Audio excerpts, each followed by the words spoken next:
भगवान शिव जो है वो शिव ही है, उनके जैसा कोई त्रिभुवन में नहीं है। वासुकी नाग का यज्ञोपवीत पहने हुए है, भयंकर फणधारी विषधर उनका माला है, और गंगा जी जटाओं में है।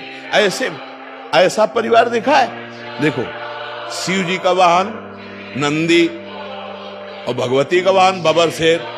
1 मिनट में नंदी को खा जाए, लेकिन दोनों चैन से रहते हैं, नहीं रहते? अच्छा, अब और आगे बढ़ो, कार्तिकेय जी का वाहन मयूर है। मयूर है ना, भगवान शंकर के गले में सांप, मोर सांप का बहुत बड़ा आहार करता है। सांप का आहार। गणेश जी का वाहन चूहा है ना, कहीं झगड़ा देखा? बिल्कुल शांति से पूरा अरे शिव की क्षमता कोई कर सकता है? शिव तो शिव है। व्यसन करने में शिव को मत ला यार, ये भगवान शंकर नशा करे। अरे यार, वो तो परमात्मा है यार, वो तो महादेव, देवाधिदेव महादेव है। नहीं, ऐसा नहीं। शिव जी ने तो हलाल जहर पिया, भले 1 बूंद पी के दिखाओ। ये सब कोई जानता है कि नहीं? समुद्र मंथन में जो पहला हलाहल विष निकला, भगवान शिव ने पिया। आप करो, शिव जी कोबरा को गले में डाले, तो एक बार कटवा के दिखाओ। शिव जी ने गंगा जी धारण किया, 1 बाल्टी पानी धारण करो। शिव जी ने गंगा जी धारण किया, 1 बार। शिव जी कभी भांग नहीं खाते। मंत्रों के द्वारा विजया शब्द से उनका अभिषेक किया जाता है, अभिषेक किया जाता है। शिव जी के ऊपर जहर का फल चढ़ता है, धतूरा का। शिव जी के ऊपर अकौड़ा का फूल चढ़ता है, चढ़ता है ना, खा लो, जहर है, हलाहल जहर खा के तो दिखाओ। धतूरा का माला चढ़ता है, विश्वनाथ जी का वो पहले बैच में आए थे, वो लाते कभी कभी पूरा धतूर का माला।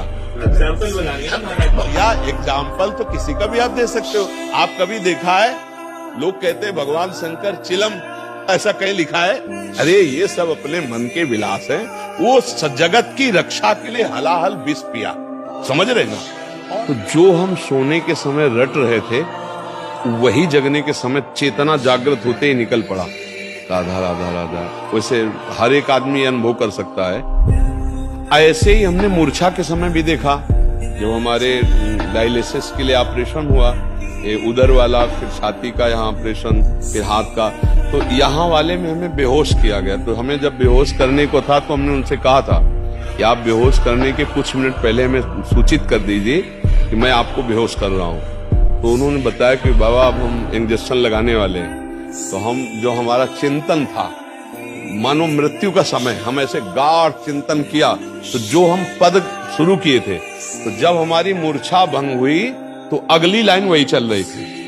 शयन के समय, मूर्छा के समय, तो वही आप मूर्छा जैसा समझ लीजिए इसको।